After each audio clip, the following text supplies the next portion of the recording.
welcome on into the Between the Hash Marks podcast. As always, Matt Lombardo, Mike Tanier, and today I will be eating this Belgian waffle for a pretty major occasion and a pretty monumental event for the Between the Hash Marks podcast. Mike, what's going on? What brands of waffle are you purchasing? This is a homemade from the waffle iron waffle made just before we got on the show here. Because as I let you know on Saturday, I filled you in about this on Saturday, a great email that came across from the podcast folks. The Between the Hash Marks podcast is pretty big in Belgium and pretty big in the Netherlands. Yes. As far as football podcasts go, as far as NFL football podcasts go, to make that clear. Yes, very clear. Yeah, the Between the Hash Marks podcast is the number 2 ranked podcast in Belgium. Now, I don't know if there are only 2 NFL podcasts in Belgium or what's happening here, but Lombardo and Tanya are big in Belgium. We're ranked number 9 in the NFL category in the Netherlands, number 37 in the category football in Germany, number 64 in Japan, and here in the United States, where there's a little bit more competition, 114th. 114th ain't bad. Not bad. But I'm guessing in Belgium it's Mina and then us.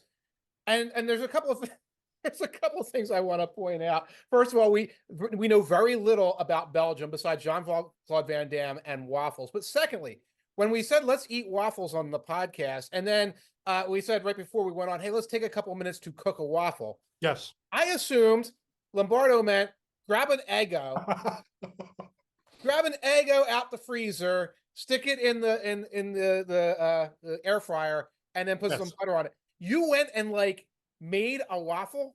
In honor of our friends and neighbors and listeners in Belgium, I made a Belgian waffle. Now, I do think that we stumbled on something very interesting here, because my eating habits have been maligned and joked about over the years. But we stumbled on something. We both like our Eggo waffles just slathered in butter. I don't need the maple syrup on the Eggo. Just give me the butter. Right. Well, just like you like your hamburgers with nothing on them and take the tomato off of them. Anyway, I'm glad you did that, though. I imagine that's why we took so long to get on. You were whisking the batter and things like that. Cracking the egg.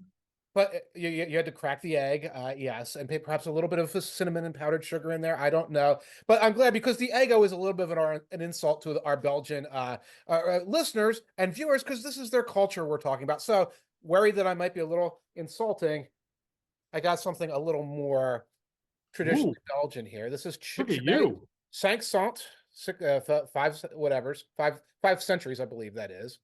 My French is amazing.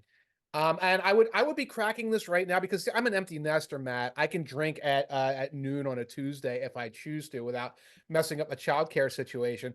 However, I would then probably be sick to my stomach for the rest of the afternoon because I'm old, especially if I used that wash down this.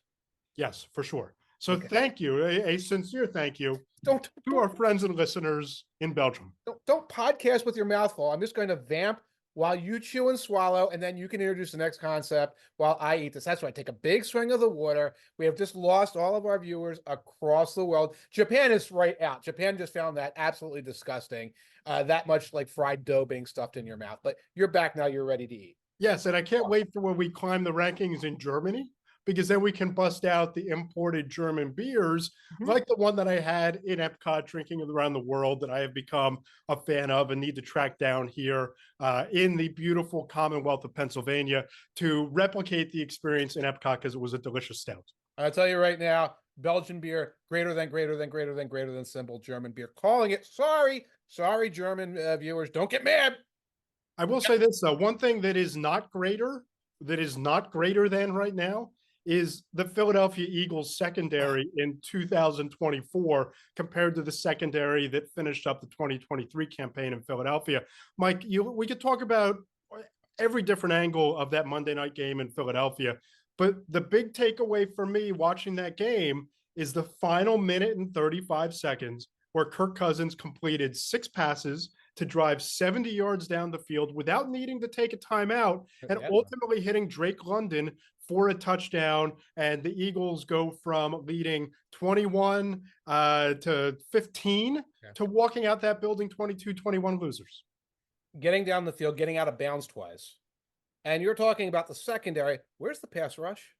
The what? Where's the pass rush? The what? The pass rush. That's where 4 guys, including Jalen Carter and Bryce Huff, who was supposed to be this pass rushing machine, and Brandon Graham, who was safe harmless. He had a very good game overall, and others are supposed to be tackling the immobile Kirk Cousins and not giving him several seconds to wait until Darnell Mooney, a veteran wide receiver, gets open on a rookie, Quinyon Mitchell. Where were they? Where were they at the end? It was non-existent. It was almost as if Vic Fangio decided that they were going to, drop back and trust the young corners against the big-bodied, speedy Falcons receivers, and it just didn't quite work out. And I think that any Eagles fan watching that game, as excited as you might be about what they did in the first half and Saquon averaging 8 yards per carry, as excited as you might want to be about the tush-push working to perfection, even with Jason Kelce cracking jokes alongside Joe Buck and Troy Aikman in the broadcast booth.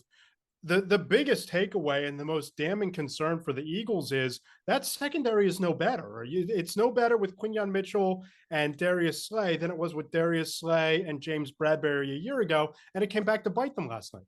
Disagree. Really? Disagree. Again, I'm looking at that, and it wasn't like they were rushing 3. They were rushing 4 and getting nothing. They were rushing 4 guys, our high draft picks and free agent acquisitions, getting nothing out of it. Yeah, that was a collapse at the end. For much of the game, you know what the problem with the Eagles defense was? The run defense. Yeah. Bijan and Algier were gashing the Eagles consistently, and that got that allowed the Falcons to get downfield. So I think it's almost like what would you call it? Like a complementary football problem.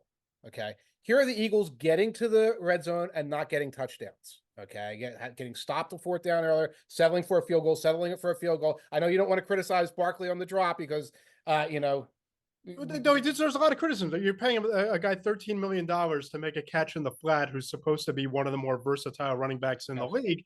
He deserves his criticism as much as anybody in that situation. Right. I just look at the bigger picture that you're still giving the ball back deep in their own territory with the chance to close out the game on defense. And instead, it's as if they had 11 spectators on the field. And like one tackle in bounds probably changes the dynamic. Okay. Yep. One tackle. I mean, there was a broken tackle that let Mooney get a couple more yards. There's so much there. If they I think they outplayed the Falcons. I didn't look at like win probabilities or Aaron shots statistics. I think they outplayed the Falcons throughout the game. They should not have been out there for that final drive. They got a stop on 4th down near midfield. The Eagles march right down the field. Barkley playing very well. He's grinding out yardage. I believe they should have run the ball on 3rd and 3. And if it was 4th and 1, they could have attempted a tush push or kicked the field goal or seen where everybody's mindset was. But they should not have gotten the ball back. Yes, it was catastrophic at that point, but this is a team that should put their opponents away earlier if they play that well overall. And at home, inside of 2 minutes, you have the ball inside the 20-yard line. I'm with you. It's 3rd and 3. The play worked. It's hard to criticize the play call from Nick Sirianni because it worked. If Saquon catches that football, it's a 1st down, 2 kneel downs, and everybody drives home happy, and there's fireworks going off in South Philly, the whole thing. But I'm with you here. When you have built a foundation of an offense where inside of short yardage situations, and by that I mean inside of 4 yards, you're trying the tush push. It's 3rd and 3, tush push twice. Right. Why not? Hand it to your $13 million running back and have him, bulldoze up the middle. Mm-hmm. And if you get the 1st down and you move the chains there, great. And if you don't, try a tush push on 4th down. I think the points are less consequential there than the time on the clock. Yeah. So as a lot of people that I've seen on social media want to absolve Nick Sirianni here because of the play call, I don't know that I agree with that because philosophically it was like they got away from what they are in the game's biggest spot. And oh, by the way, that was one of the big picture reasons from a culture standpoint that things went off the rails a year ago because they got away from what had worked for them the previous year when they went to the Super Bowl. Right, and they had similar play calling earlier in the game, which is why they get a fourth down stop. They're going to Britton Covey on a play. They do have Devontae gets a ball knocked away from him. Okay, so that would have been a possible touchdown. Still not being sort of this power team that they have the potential to be in the red zone. Lions fans are probably saying the same thing. Like, why were we one of seven in the red zone? Why weren't we just going two tight ends and slamming the ball down the throat of the Buccaneers? These are things, a lot of teams with questions. We're going to talk about that a little bit. Eagles have a lot of questions, and I think we're going to be doing a thing about some of these 2-0 teams. They're facing the sudden emergence of the 1985 Bears meets 2007 Patriots in this freaking Saints team. And you know what the Saints team does really well? They run the football extremely well. And again, and they're very balanced, and they can put a lot of pressure on the defense. And the Eagles have to turn around in a short week and figure out what to do about that. What's even better about what the Saints do is they throw the ball on first down and they decide not to throw anymore. They just run the ball with Alvin Kamara. Yeah. And you look at this situation, we're going to find out a lot more about just how real the Atlanta Falcons are next week when the Kansas City Chiefs come to town. We're going to find out a lot more about whether the Philadelphia Eagles are a legitimate contender or one of these middling teams like the Dallas Cowboys, whose issues can come up and bite them and cost them in situations where they don't have a lot of margin for error within the game or within the playoff race when they play those Saints next week. Right, and that's it. Like, and that's the thing. The Eagles can look at this and say it's a margin situation. The Lions could look at it and say it's a margin situation. 49ers get the Rams next week. I believe the Rams are all in the hospital right now. And the Cowboys are in this different place right now because they just got steamrolled. But you mentioned the Saints, and I'm already seeing things come across my desk, like folks who do a lot of X and O stuff on Substack have discovered this Saints offense, and they can speak to it more eloquently than me about, who's going where and what tight end, what package grouping, pulling, pinning, everything else like that. They don't just run with Alvin Kamara. They also run with Jamal Williams, Rashid Shaheed, and Taysom Hill. You never know which two of them are going to be in the backfield at one time, going in slot, going in motion lineup, and fullback. They have a fullback who comes in sometimes in front of one of them. So this is a team that can absolutely put so many different strains on you. If you try to focus on that, then you have Olave to worry about, and Shaheed is a very good wide receiver. Very suddenly, a very frightening team. We would say, Buccaneers 2-0, not for real. We'll talk a little bit later on about the Chargers and the Steelers, but you can't be pessimistic, or you can't be skeptical about the Saints right now. They're doing the thing. No, and I wrote kind of half jokingly and only half hyperbolically in Four Downs on Monday that they're the reincarnation of Kurt Warner's Greatest Show on Turf Rams. I mean, you look through the first 2 weeks, 91 points through 2 games, the most points the Rams ever scored in that era through 2 weeks. Now, obviously, a little bit of a different game, different rules, tilted towards the defense a little more than now. Only 78 points through 2 weeks during that little era that they had there. But I think when you look at what New Orleans is doing, they're starting fast, and then they're just continuing to put the pedal down. 12 for 12 on first quarter drives, scoring touchdowns. Yes. They just can't be stopped early in these games. Now, they had the warm-up game against Coastal Carolina as you have teams like Panthers in two deep zone and the walkthrough each week, which I get a kick out of every time I see it in print, and a Dallas Cowboy team that might have been smelling itself and reading its headlines off that blowout win against the Cleveland Browns. But I really think they have the weapons in place. I had an executive tell me every year there's 1 or 2 teams that come out of nowhere and surprise. And the Saints are this year's surprise team so far. They have the weapons. They have a quarterback who's comfortable in a scheme, and Clint Kubiak has them playing within a structure that they haven't had since Drew Brees was there. Right. Nobody has vaulted into the consciousness like Son of Coobs. And you have to. And again, it's like I can be very skeptical about this. Oh, okay, X's and O's, whatever. Same guys from last year. Pretty much the same guys from last year. They draft an offensive lineman. Every name we say is familiar. We've known Derek Carr for a decade. We know what he can do. I'm not naming anybody new when I talk about Alvin Kamara, Taysom Hill, those guys. Defense, same way. It's just a striking turnaround, and it's very schematic because that was a brutal team to watch with last year's offense. I believe it was Carmichael was their offensive coordinator. And it was just a slog, just going through series. And now at some point, I think teams are going to catch up. Yes. Are the Eagles coming off Monday night, giving up 80 yards in 10 seconds? Are they going to be a team that catches up quickly and figures this stuff out? I'm concerned that's not the case. Well, let me ask you this, because you and I talked about this a couple of the episodes leading into the regular season. And how many times did I say, oh, they better beat Green Bay because the Falcons are nothing to sleep on. And Right. you can go 0-2 in a hurry here if you trip up in Brazil. The Eagles got it done. They're 1-1. But the way they lost that game to Atlanta, the way that the defense is now reeling, the way that you look at the inability to pressure Kirk Cousins and the fact that he's a rocket ship launch pad in the backfield, I'm not exactly, if I were an Eagles fan, I would not be very confident that they're going to all of a sudden find the magic formula for Bryce Huff to be effective, to find anybody other than Milton Williams and Jalen Carter and Brandon Graham to have momentary bursts. Right. I mean, there's so many pinball options around Derek Carr to get the ball out quickly and get downfield quickly and get on the board quickly. That's the problem. Now, I pulled this stat earlier. Derek Carr has only been in 3rd and long, 3rd and 7+, 4 times through 2 games. Your pass rush is not going to look good if it's never 3rd and long. Okay, if it's 2nd and 3, you can't pin your ears back. You can't pull out all these blitz packages, etc. So Eagles have to get stops early. No one's getting stops early on the Saints. So Carr gets to sit back there, and it's like, okay, it's 3rd and 1. My entire playbook's in front of me. Oh, it's 3rd and 10. We're already up 21-0. I'll dump it off and punt. We're fine. Okay, Right. That's the game he's playing right now. The Eagles got to get stops on the run. They've got to get some pass rush going. All those good feelings we had about Zach Bond 2 weeks ago, it seems like that was 6 months ago. And it's like, well, we didn't see as much of him as a pass rusher. Need to see Huff. Need to see this young man. I know there's talk about him, etc. This stuff has got to get worked out. 2-0 opponent next week for the Eagles. 2-0 opponent currently, the Buccaneers, the following week. And I think the Buccaneers have a pretty easy draw this week, so they could be facing a 3-0 team down the road. With Baker Mayfield playing the best football of his career, by the way, in a second new system in Tampa Bay. Another good system there. Maybe not as flashy, but like under the hood, they're not running on 2nd and 10 like they were doing a lot in years past, etc. More opportunities for Godwin, little better running game.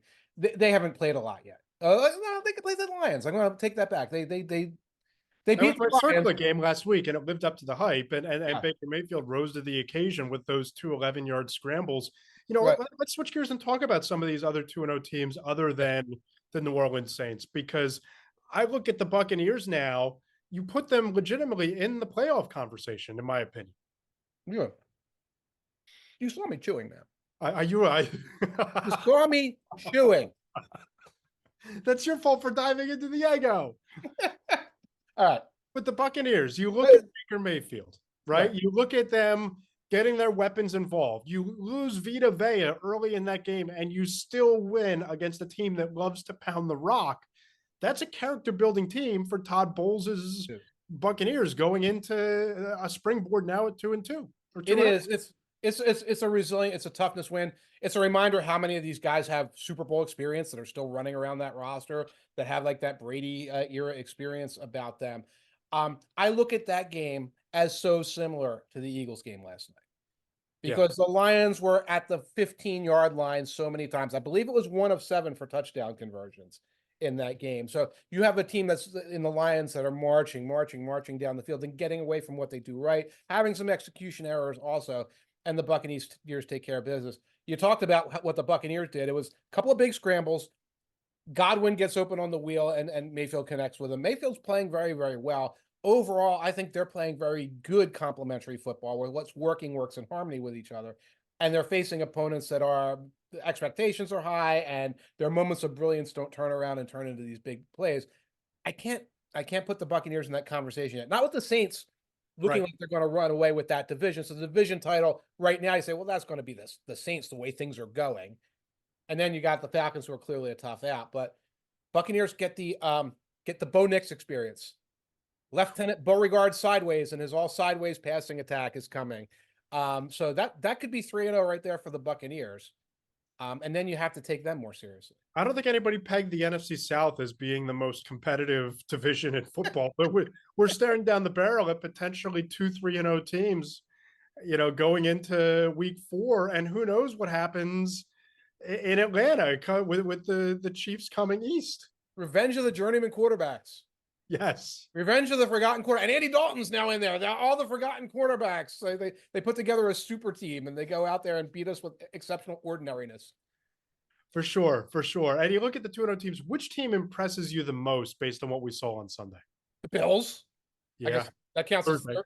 Thursday. And then the Saints, if we're going to do like the surprising 2-0 teams, that's got to be the Saints. But, everything was overshadowed by Tua's injury.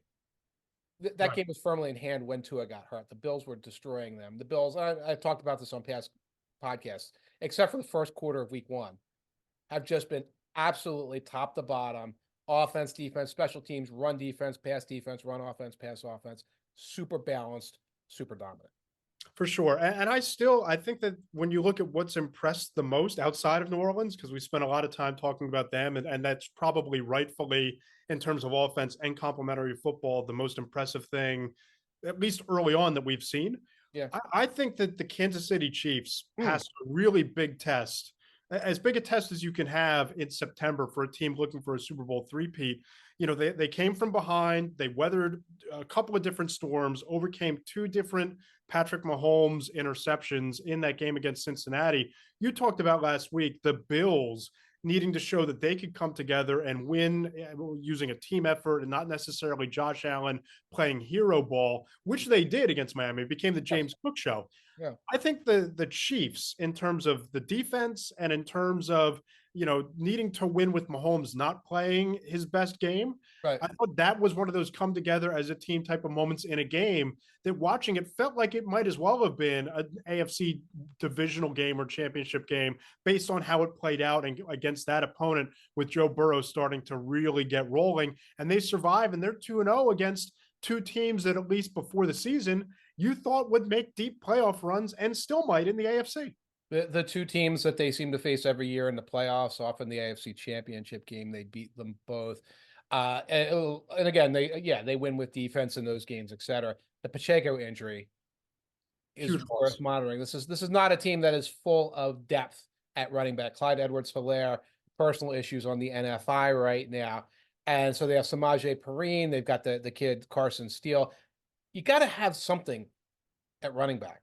And what Pacheco brought, broken tackles, he brought some receiving ability. And Perine is kind of a complementary rotation back. So they do face a tough test in the Falcons coming up. And I need to see what they're going to do over the next 68 weeks because the Bills looks very good. I guess Texans look okay. Yeah, that's another team that just feels like they did what they needed to do, right? I looked at that game on Sunday night, and there was a feel that this was the future of the NFL taking center stage between CJ Stroud and Caleb Williams. I was less blown away and impressed by the Texans offense. Yeah, I love the supporting cast. I thought Nico Collins took another step towards superstardom. Tank Dell showed off his speed. You saw where they went and got Stephon Diggs. Flag on the play. Flag. Holding a false start, Laremy Tunsil, holding somebody to negate like a 30-yard CJ Stroud play. 1st and 20. Keep going. Yes, that's how that played out for that offense. Danielle Hunter looks like he's going to be a player there on defense. Anderson looks like he's going to be a real player there. But I think the biggest takeaway was how far away the Bears and Caleb Williams are. Like, you can play hero ball at USC. Yeah. You can, throw the ball, 30 yards down the field when you're about to get sandwiched by two different defenders in the backfield. Tried to do that a couple times, and Kwame Lassiter made him pay for it twice. And it just looks like he's a hair off in terms of timing, and I think you'll get the timing down with DJ Moore and Keenan Allen when he gets to be fully healthy. Rome Odunze too. But it just looks like it's going to be some growing pains and some issues in terms of Caleb Williams' development. It's not a pull him out of the box and he's a top 10 quarterback like CJ Stroud was a year ago. Exactly. And by the way, it was 3 times with the interception. Except flag, holding, some rando on defense that was nowhere near the play. That interception's declined, and that's why that game went until about, I think 3:45 a.m. It sure felt like it. Even though the Bears were nowhere in it. But in terms of the rookie quarterback, I don't want to do a huge rookie quarterback thing right now, but it boils down to Caleb Williams. He's demonstrating the traits. It's going to take a while. Bo Nix, he's demonstrating some of the traits. If you look carefully, it's going to take a while. Jaden Daniels is demonstrating the traits, and they played the Giants. Yeah. Who decided not to dress their backup kicker, even though their starting kicker was, operating on 1.5 legs. Right. And did all the other Giants things, including this very, very weak defense that allowed Daniels, to play well, distribute the ball, run the ball, kick field goal. Repeat until you have 21 points, and that's sufficient for the win. For sure. And we've touched on some of these 2-0 teams. Real quickly, as an aside, I just want to get it to one of the 0-2 teams that we had a lot of expectations for going into this year. The Baltimore Ravens. You can excuse coming from ahead and losing in Kansas City, and Isaiah likely putting his toe on the line because it's Kansas City and Arrowhead in the opener. But man, to cough up that game against the Raiders, and now you have this brutal stretch, right? At Cowboys, Yes. Bills at home, Yes. at Bengals. Hey, you come up for air against the Commanders, at Tampa, at Cleveland, before you catch your breath against the Broncos November 3rd. Right. And it's like there's a very real world. There's a world where they go 1-5 over the next 6 games, and you're looking at 1-7 to start the season in Baltimore. I don't know that it gets that bad. But they got to figure this thing out in a hurry because things aren't going to get any easier on the schedule. Right. And while 1-5, 1-7, that seems like a worst case scenario. You start talking about, your 3-4s and things. You're at the bottom of the wild card pool at that point. You're at the mercy of these teams with easier schedules. Now, Eagles fans, if you're mad about the play calling and you're mad about how the situation went down, go watch a replay of the Ravens game and think about what our neighbors down I-95 are thinking. Did you see a lot of that game? I saw the fourth quarter of that game. Did you see the 3rd and inches play? I don't know that I caught that one. All right, so here we go. Okay, so it's 3rd and inches. You're the Baltimore Ravens, and if you can get a first down, you might be able to salt the game away. It is 3rd and inches.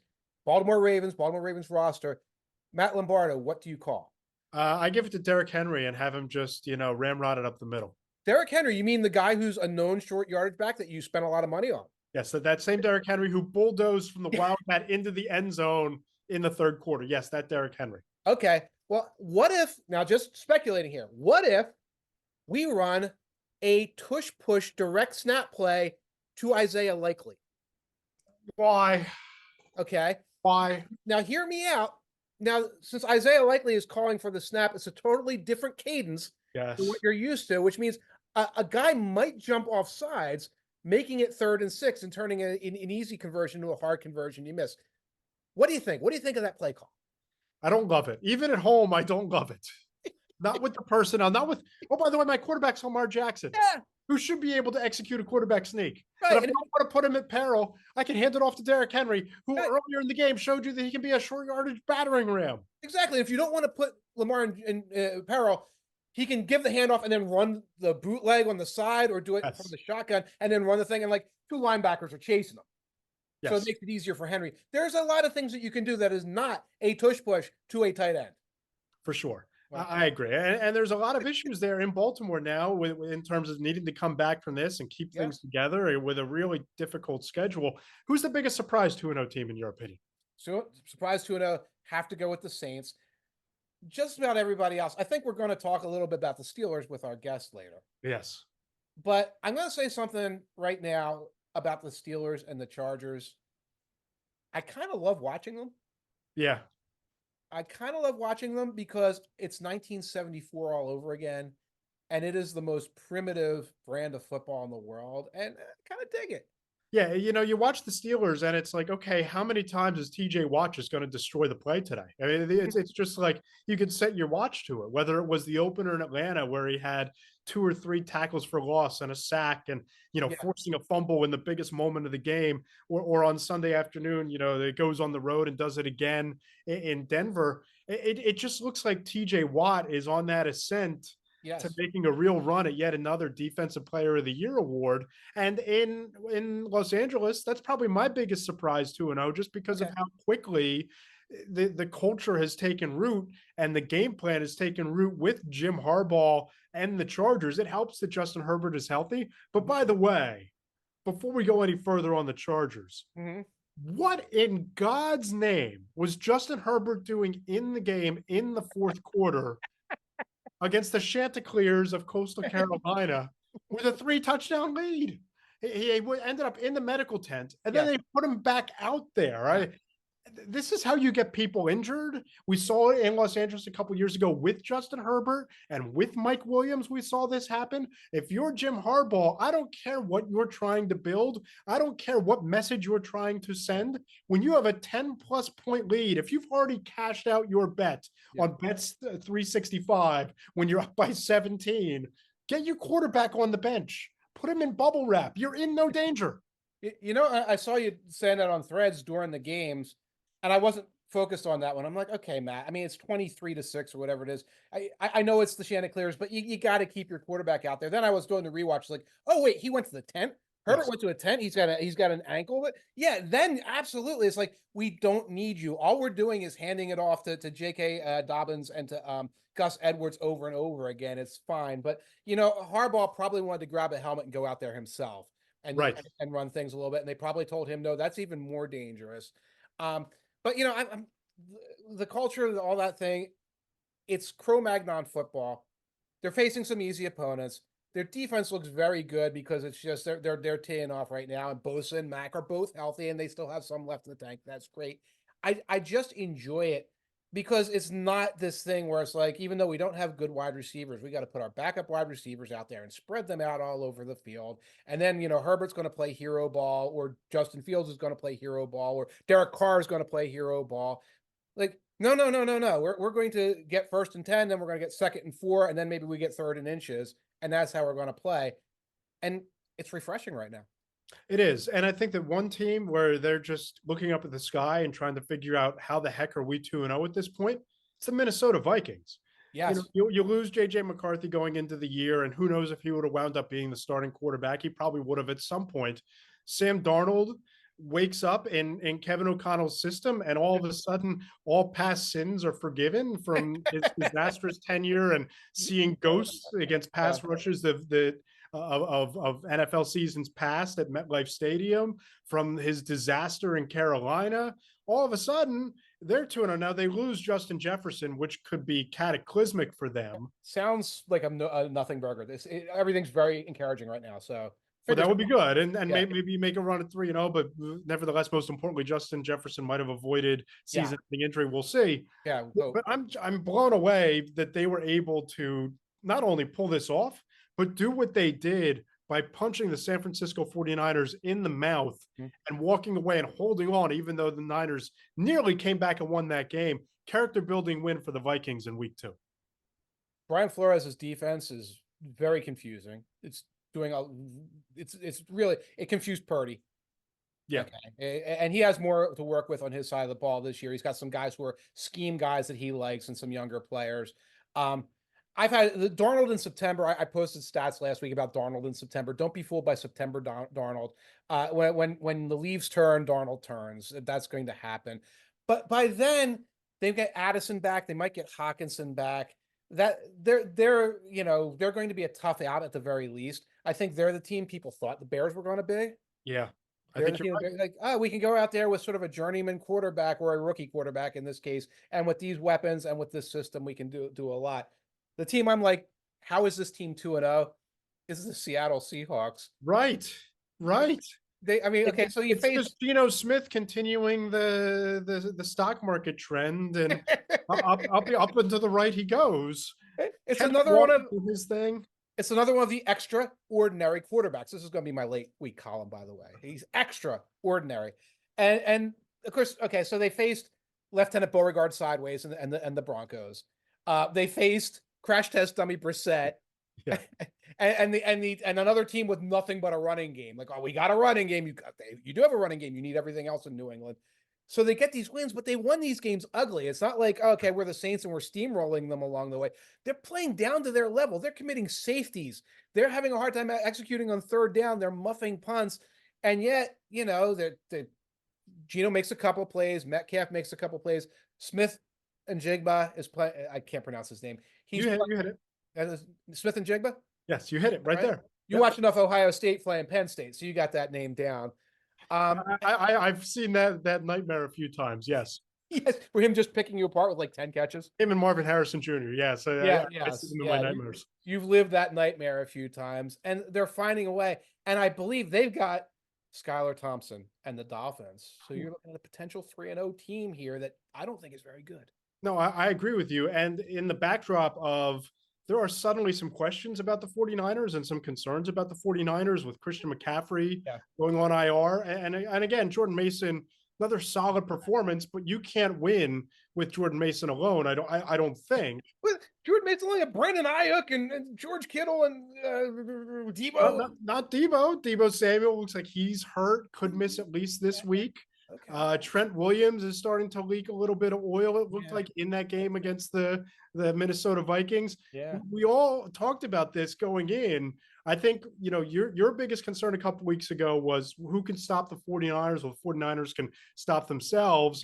Mine was father time and injuries. Right. It seems like the injury bug is starting to take some more nibbles than it has in years past. And we're going to find out pretty quickly here whether or not this is going to become a thing with the Super Bowl hangover and the injuries. If that continues to chip away enough, that maybe it opens the door for a Seattle Seahawks or an Arizona Cardinals or a Los Angeles Rams to right the ship and make this a competitive division at the very least. Right now, for now, I'm listening. I'm monitoring the situation. I kind of wrote that off as Monday night going on the road on Sunday, 98-yard touchdown goes against you, and you're kind of a little caught off guard. And it's like teams get upset like that from time to time.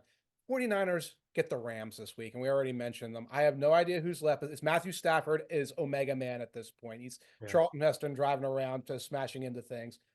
I think the 49ers get a rebound win here. It's more like longitudinally what they do moving forward and whether they have all the answers and whether they can handle adversity. I love trolling 49ers fans like, oh, did one of your 37 stars get hurt? And now you have to have a 3-game losing streak. Oh, but let's see them overcome that. Let's show us that when you have the normal injuries other teams have, you've got answers for it. And that was the temperament of that team a year ago when you looked at McCaffrey getting hurt, when you looked at Ayuk missing some time, when you looked at Trent Williams going down.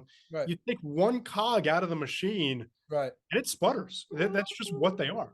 Right. That is kind of that's the reputation that they're trying to overcome, and I love needling on it. Okay. For sure. And if you look to the West, in Western Pennsylvania, in the great Commonwealth, you have the Pittsburgh Steelers who are playing Mike Tomlin Pittsburgh Steeler football. Absolutely. It's very old school. I don't know how sustainable it is. It is fun to watch. Defense looks good. Got a little bit of a quarterback controversy there, though. Let's find out about that controversy. Mike, I'm really excited about this because, as we touched on a little bit earlier, one of those 2-0 teams is the Pittsburgh Steelers. And our next guest knows a thing or two about not only playing in Pittsburgh, but playing at a high level and being successful with the Pittsburgh Steelers. He's former Steelers quarterback Charlie Batch and also the CEO of the Batch Foundation. You can follow him on X at CharlieBatch16. Charlie, how's it going, my friend? Everything is well. How you doing, sir? We're doing great over here. And obviously, it's a very unique situation and kind of un-Steeler-like in Pittsburgh when you have a little bit of a quarterback controversy that's been budding over the last few weeks. What's your read on the situation over there? Because you look at Justin Fields, they've now gone 2 games without turning the ball over. And with that defense, with that much talent, is that enough to separate him from Russell Wilson going forward? Well, we're all learning this as it moves forward. And I say that only because Russell Wilson was the starter heading into training camp. And on the first day, he was injured and he missed the first 10 days, just kind of worked himself back into it. But Justin was running with the ones. And it wasn't until the week of the final preseason game where Russell was coming back. He played a series, led him into the end zone. And then he was getting ready for week 1. And then all of a sudden the injury happens during the course of week 1. And I tell you, the thing that's kind of interesting is the fact that as he was preparing to be the starter just a couple days prior to, he was voted a captain by his teammates. So now here he is injured. And then all of a sudden, Justin Fields goes out there and not just win 1, but he wins 2 games and is really creating a lot of buzz, not just in Pittsburgh, but throughout the country as it relates to what happens. But if you look at everything that Tomlin has done prior to, Russell Wilson is his guy.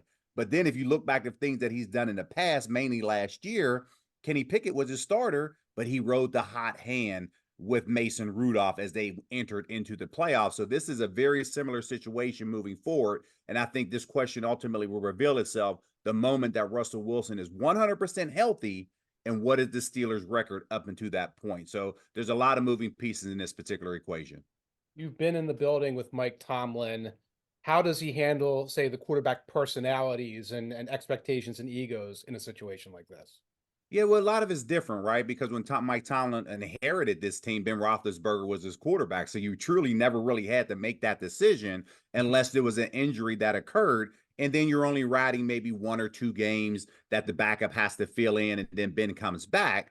It wasn't until 2020, I think it was, or 2019, whenever Ben got hurt, and then Mason Rudolph had to start, and I think that was the second week of the season whenever Ben got hurt at home. So it's just one of those things to where it's a new scenario as we're moving forward. And I think it just is hard. As long as I've been around the Steelers team, it's hard to answer that question because this is truly the first time that Mike Tomlin really had to deal with this.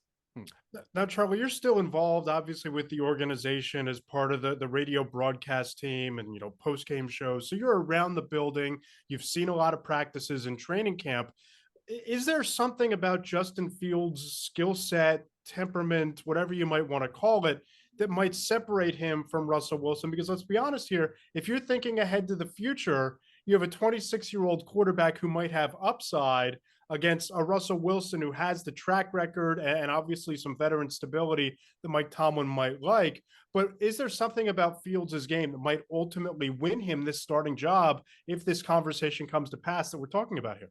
Yeah, the difference is Justin Fields has experience, and typically you don't have a quarterback this young that has been a starter in the league. Generally, it's a backup. Do you kind of work him into the equation? Do you not?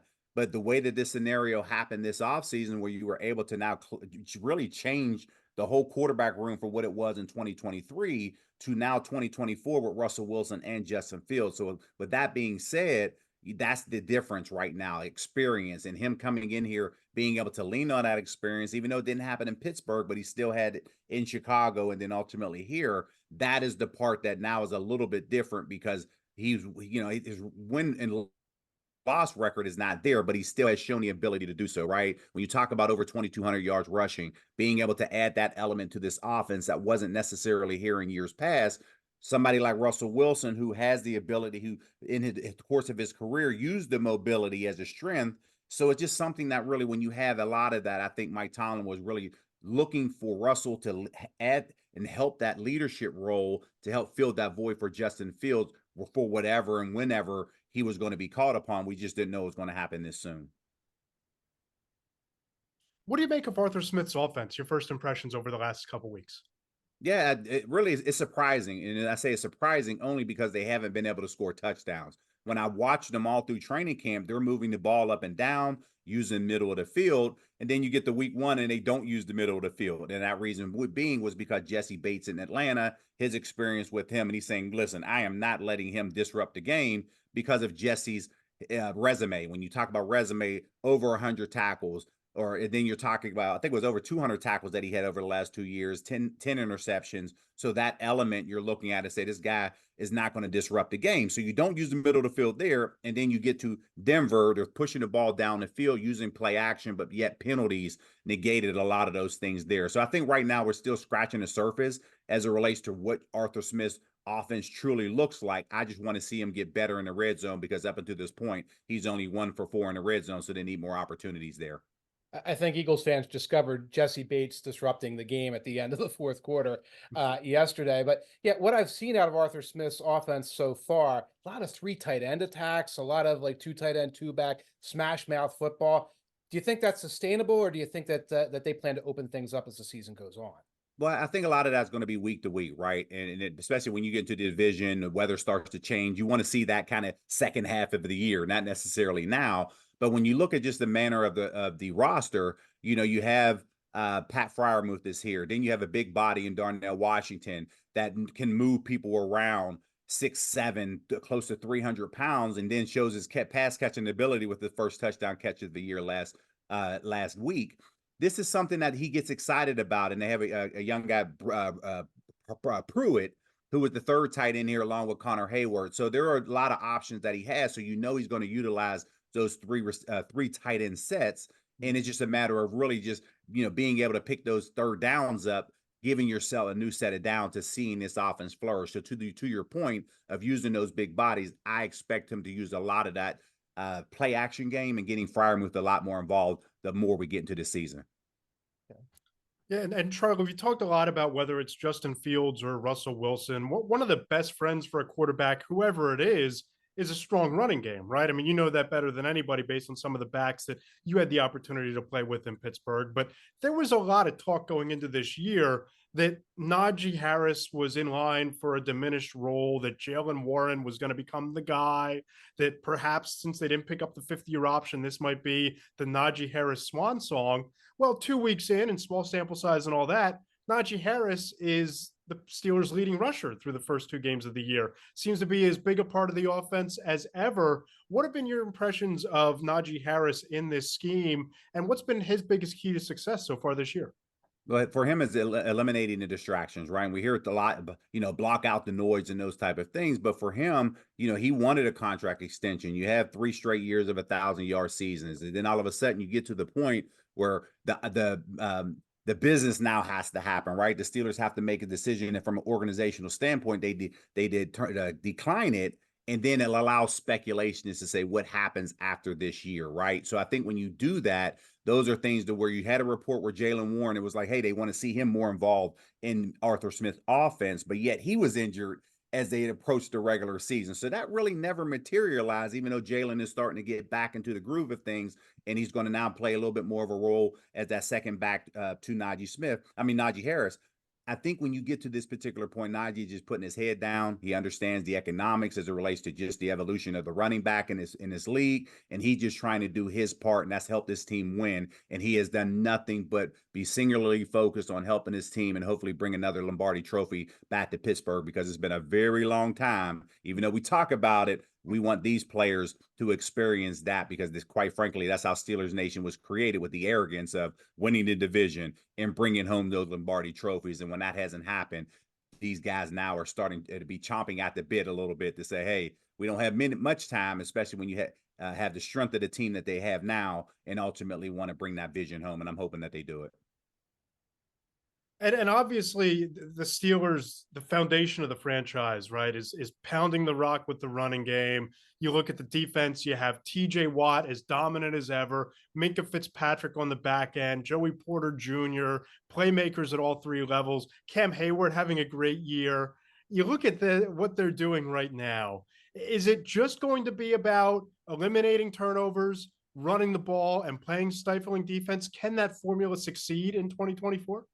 It can. I just don't think the fans have enough patience to have to go every 60 minutes to watch a football game to decide whether you win or not, right? And that's just something that, you kind of go through it. But right now, this is how this team is formulating. And I think these are things that when you're watching other teams and they're throwing the ball around and putting up all of this yardage, but yet you have the Steelers that are controlling the time of possession. You're creating the turnovers. They're +5 right now in the turnover ratio.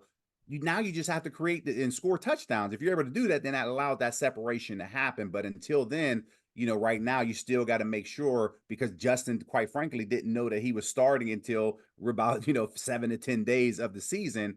As he gets more comfortable, the offense is going to open up. I don't have any problems as issues as it relates to where I think this offense is going to go. It's just a matter, I hope it happens sooner rather than later, because even though they have the Chargers this week, when you look at that whole month of October, the people around the league, they wanted to see this team get on a high horse, right? And you do that because they have 3 night games in the month of October. So when you get to that particular point, you'll have Dallas in October. Then you'll turn around and have the Jets on a Sunday night. You have the Giants on a Monday night. So now the whole country is going to watch this offense unfold. Now it's that time to see if they can get better week to week. And it's not going to be an easy task as they have the Chargers here this week. That's right. You can't look past this Chargers team that's 2-0. And look what they're doing right now. They're pounding the ball between the tackles. They're playing physical football, and they're playing defense. This is going to be kind of a test matchup here for whether the Steelers can win that type of game. Absolutely. And nobody really expected either team to probably be 2-0 entering into this game. But when you look at just the manner of the Chargers and how Jim Harbaugh has that team made up, this probably might be the fastest game in the history of the National Football League the next week. They ran, Chargers ran it 44 times against the Panthers. The Steelers ran it 36 times against the Broncos. So this may be one of those ones that ends well before 4 o'clock. So, but either way, it's going to be testing the, physical ability of that offensive line, who can move each other. Now that the Steelers have the opportunity to come back home, crowd noise should not be a factor. Hopefully, those guys can get off a split second faster than what they've been doing over the past 2 weeks. But when you're able to now grind and claw and pull those victories together, now it makes it a little bit easier to come home. But now you have a tough AFC foe coming into here, and obviously, just the only time that they're going to play each other, but it ultimately can implement what the playoff implications look like in December, January, because this is an AFC game that you have to have. Charlie, not to make a complete, right turn here, but I'm going to do it anyway. You look at what's happening in Carolina right now, and you take Bryce Young, number 1 overall, just last year, and obviously he's had a lot of struggles. There are a lot of question marks about his size, whether or not he was a complete whiff. But you've been a veteran quarterback in a lot of quarterback rooms, and being the first guy to have the rug pulled out from underneath you, being, is put yourself in Bryce Young's shoes and in that quarterback room. What is Andy Dalton? What is head coach Dave Canales? What do they need to do to kind of stabilize things, not only in a bad situation where you're 0-2, but you're making a quarterback change 2 weeks into the season and going away from the highly touted rookie that maybe a lot of guys on that team have bought into, thinking that he would be something that they would build around. Yeah, this is probably the first time in his career that he really truly had to battle these particular things, right? Alabama, everything kind of went his way. You win the Heisman, then you come into Carolina. Of course, yeah, you're going to be on the probably a bad team. We know that as your number 1 pick. But when you go through it, you're just like, wow, this is tough. And you just hopefully things continue to progress. But when you make a change like this, everybody's saying you're the reason why we're losing. So if Andy comes in and wins, then maybe that validates the decision. But if he doesn't, and then you have to go back to Bryce and say, we made a mistake. Now it's your time to come in here and help us. That is a very tough task. And that's why when you look at quarterback rooms, that's a delicate task, because you want everybody to come together.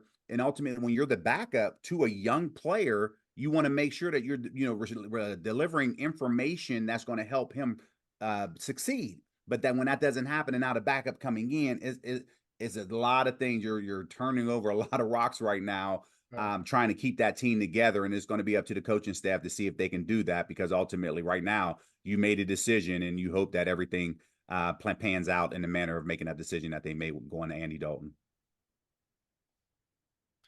Charlie, you're also very involved, obviously, as the CEO of the Batch Foundation. Tell us what you have going on there. I know the foundation is built on the structure of providing year-round education for hundreds of thousands of people across Western Pennsylvania and kids. What do you have going on over there? And tell us how people can find out more. Oh, I appreciate it. We're super excited about what we have going on at the Best of the Batch Foundation. We just celebrated 25 years of being around in April. So this is a centennial year for us, as we are excited about it. So we currently serve 3,800 kids annually throughout 9 counties throughout southwestern PA. And we're an educational foundation, and we focus on our STEAM programs, and we focus on after school time. So we're super excited about that. We have a phenomenal team. And as we just kind of get back, we just celebrated our annual backpack giveaway. We call it Batch Packs. We give out close to 3,000 book bags filled with school supplies, in addition to teacher supplies, because the teachers need help, because a lot of them are digging in their own pockets to try to make sure that they're able to have all the supplies that they need throughout a school year. So we're just trying to show our token of appreciation that way. As we move forward, as we just expanded, we went from 5,300 square feet to 33,000 square feet. We just had a big celebration in April of this year. So, the reason why we built the building, and the kids don't want to leave, which is why we built the building. So we're super excited about that. And it definitely takes a lot of our time as we run 11 to 13 different programs throughout the course of the year. So if anybody wants to learn more about what we're doing, they can go to batchfoundation.org, and we would love the opportunity to work with you. I saw pictures of the new facility online. It looks amazing. And I love, as a former teacher, I love the fact that so much of the focus is on the after school time, like the 3 to 6 time, because you know it, I know it. A lot of parents don't know it. A lot of community members don't know it. You think about kids getting in trouble or being at risk on like Saturday night at midnight. Those problems usually start at about 4 o'clock in the afternoon, right? When these kids are coming home possibly to an empty house or just going out doing whatever in a community where the adults aren't around. Right. And a lot of kids, no, there's a lot of kids that don't play sports, right? So you do have some that go to sports, but you do have a lot of them who have that downtime. So one thing that we always do when they come in is to make sure, the first 45 minutes is homework time. So when you come in, that's it. And then ultimately they get an opportunity to, what if there's not a particular program going on, they can roam the building, there's free time, they could do whatever they choose to do. But also people forget about the fact that a lot of these kids don't have anything to eat. So when they come to our building, they actually are able to eat, and we feed every kid that comes in here at 4 o'clock. And the reason being, in school right now, they are being served lunch at 10 or 10:30 in the Yes. morning. Yes. By 2:30, when they get out of school, these kids are starving. So we want to make sure we're trying to close that gap. And the pandemic helped, bring a lot of these things to light, because even when school's out, people forget about the fact that these kids, they depend on breakfast and lunch in school to eat. So these are things that we always try to fill the gap. We help bridge it. That's why we work with over 22 different school districts. So we work directly with the guidance counselors, the administrators, to make sure that we're doing we're trying to do our small part to help them succeed. And in addition to making sure that these kids have every opportunity to succeed at this thing called life. And we're just trying to do our small part. Phenomenal. Charlie, this has been tremendous, very insightful on the Steelers, but really appreciated even more of the work you're doing with the Best of the Bats Foundation. Once again, how can people find out more? How can they donate? How can they get involved? Yes, you go to batchfoundation.org. You can see all of the programs that we run throughout a calendar year. And as we kind of move forward to the holiday times, we do have a Thanksgiving drive where we adopt over 200 families. During the holidays, we call it Batch of Toys, where we collect unwrapped toys, we wrap them, and then we actually deliver them to families. So last year we adopted over 400 families, which was close to 1,800 kids that we were able to make sure that they had the holiday and a memorable experience during that holiday time. So we're ramping up as the year goes on. So we're excited about it. But like I said, if anybody, if they want to see what we're doing, want to be a part of what we're doing, they can go to batchfoundation.org. And we're just trying to make sure that we're not trying to reinvent the wheel. We're trying to make the wheel stronger. He's Charlie Batch. Follow him on X at CharlieBatch16 and check out batchfoundation.org. Charlie, been tremendously insightful. Really appreciate you taking the time, and we'll talk to you further up the road. I appreciate it. Thanks for having me, fellas. Great stuff from Charlie Batch there, Mike. Absolutely. I wore black in his honor today. I like that. And you found the podcast out. I know that it was at risk of getting lost a few weeks ago. It was buried under like some paperwork and waffles over here in the corner. It's a great place for it to be. And of course, if we arrived at this portion of the podcast, it's time to turn the page and look ahead a little bit to week 3. Mike, what is your circle it game for this coming weekend? Well, it can be nothing else but the Malik Willis revenge game of the Packers against the Titans. I'm kidding. Oh. I'm kidding. Although I guess I'm mildly interested in that. I kind of want to watch that game to see if Brian Callahan actually grabs Will Levis by the horse collar and drags him into the locker room, because he certainly threw him under the bus during his Monday press conference after that Carson Wentzian turnover.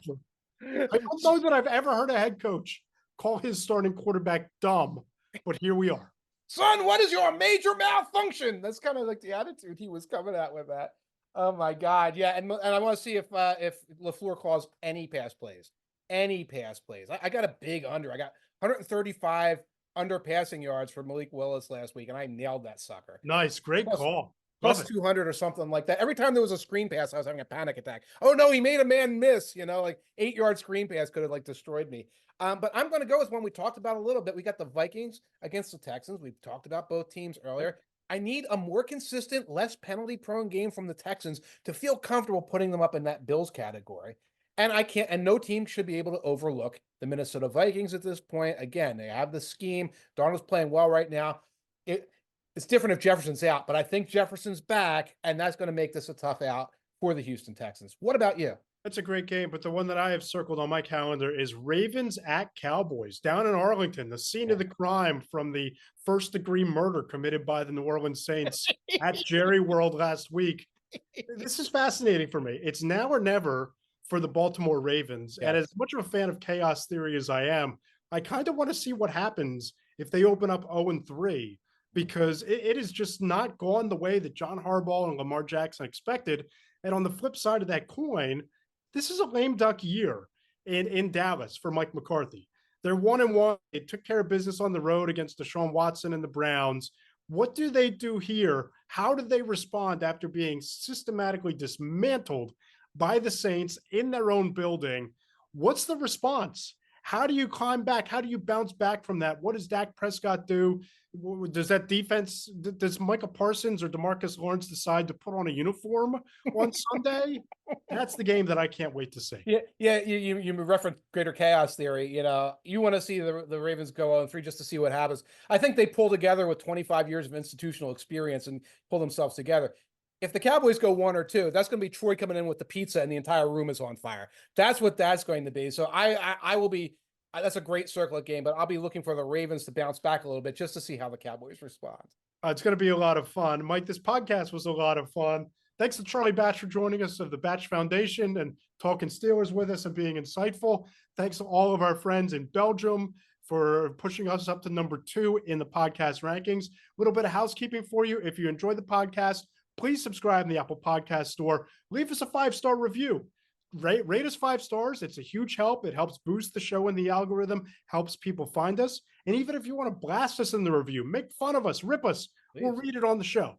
Complain about us eating on air, which I think is kind of like not very good podcast form. I tried to go like this at one point. But if you hate it, if you love it, leave a 5-star review, tell us about it. And we promise to stop no matter what, because I don't think we're doing this again. And of course, be sure to subscribe to Mike Tanier's 2 Deep Zone on Substack. Subscribe to Between the Hashmark Substack to get my Monday morning column 4 Downs. You subscribe to the 2 Deep Zone, you'll get walkthrough, you'll get stat watch, you'll get tank watch, you get all of the insight, jokes, and comedy from Mike that you expect on this podcast in written form. Mike, this was a lot of fun. I can't wait for week 3 and can't wait for next week. Can't wait for next week either, or Sunday, I should say. I'm skipping Thursday because I don't need to watch the Jets-Patriots game, but I can't wait for next week. Have a great one, everybody.